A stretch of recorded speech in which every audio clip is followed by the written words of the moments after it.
In this video segment, we are going to look at the use of spreadsheet functions to determine future values, present values, rates, and number of periods.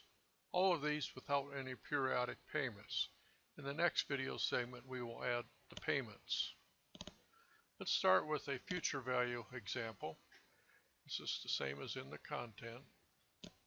Rate of 4%, we're going to look at 6 years. The present value today is $500. We're going to receive that. That could be a loan you receive, or somebody gives you some money to invest, but you receive it, goes into your pocket. And the question is, in 5-6 years, what we have to take out of our pocket to cover this loan.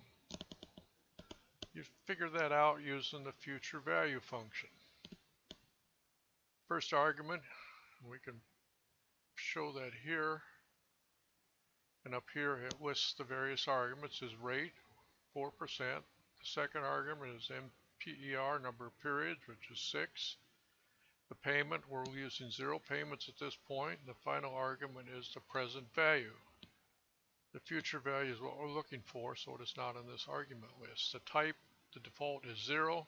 We can put in a 0 or leave it out. If we go down here, you'll see we use cell addresses to do this. C3, 4%. C4, the number of periods is 6. And a 0 for payment. And C5 is the $500 present value.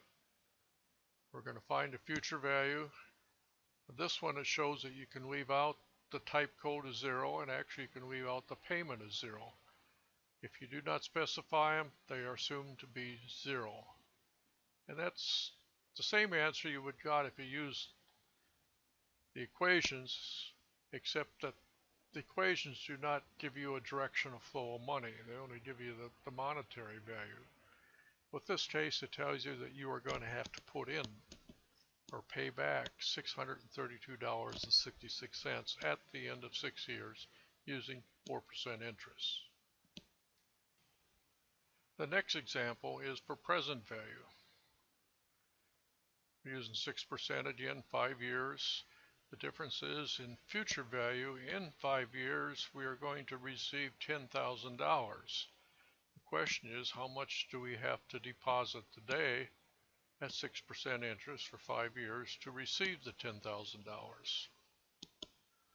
Let's go jump down here to the function. 6%.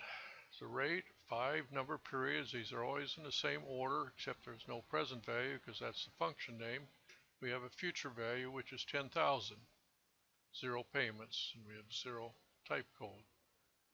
We can do that down here with the cell references. C15, here's 15. We look up here, C15 is a 6% the rate. C16, the number of periods. We have a double apostrophe, not apostrophe, comma. And then C18, which is the 10,000. And they all give the same answer, no matter how you do it. You get the same monetary value up here, but again, it does not show the direction of the flow of funds.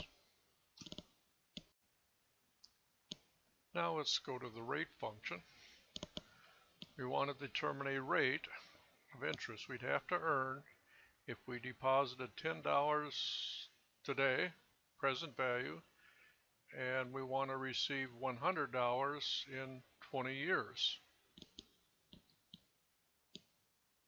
Multiply our money by 10 over 20 years. But you do this using the rate function. There are equations. It's much simpler to just use this function. And we'll do it from here, where we can get these to be listed. In this case, the number of periods is the first argument, since the rate's the rate function. And that's 20. 0 payment, and it goes from a -10. Present value, we put in -10 because it comes out of our pocket, goes into that. and $100 is the future value. One of those two really need to be negative. You could do it without that, but you get a different answer. For instance, if we do this here and put that positive, what do you get? We get a num error. It says, you know, you're receiving $10 today and you're receiving $100 in 20 years. That's not possible. You have to put some money in order to get some out, or vice versa. So one of the two has to be negative.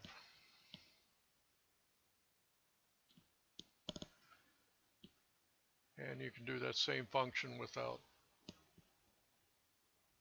as it shows here, using cell addresses. C28. Let's do it over here. And I'll put some in color over here so you can see exactly which ones that were referred to. 28, 29, and 30, there they are. In fact, this is good practice to do this. Make sure you actually input or stated or typed in the correct cell addresses. And it's a quick, easy check. Just to click up there, and then you see which ones you're using. While we're here, let's do the number of periods. 5%. Present value is $10. Future value is $100. How many years would need to go to there at 5% interest? Up here, we figured it took 12.20% interest to do that in 20 years. We're going to say if we only had 5%, how many years would it take? Well, the NPER function, number of period function, does this. 5%, 10, minus 10, and 100. Minus 10, 100 does this. If we did the function using cell addresses, it actually will show us where we use. It's a 5%, C38, C40 is the minus 10, C41 is the positive $100, and it's going to take you 47 years. Quite a while. If we could get, just out of curiosity, let's put 12.20%, the answer we got up here. And it ends up that it's 20 years, which it should be because that's what we started with. Change that back. And we're back where we were, the 47.2. And that shows the functions for the lack of payments. In a little later video segment, we'll look at the payment situation. Thank you.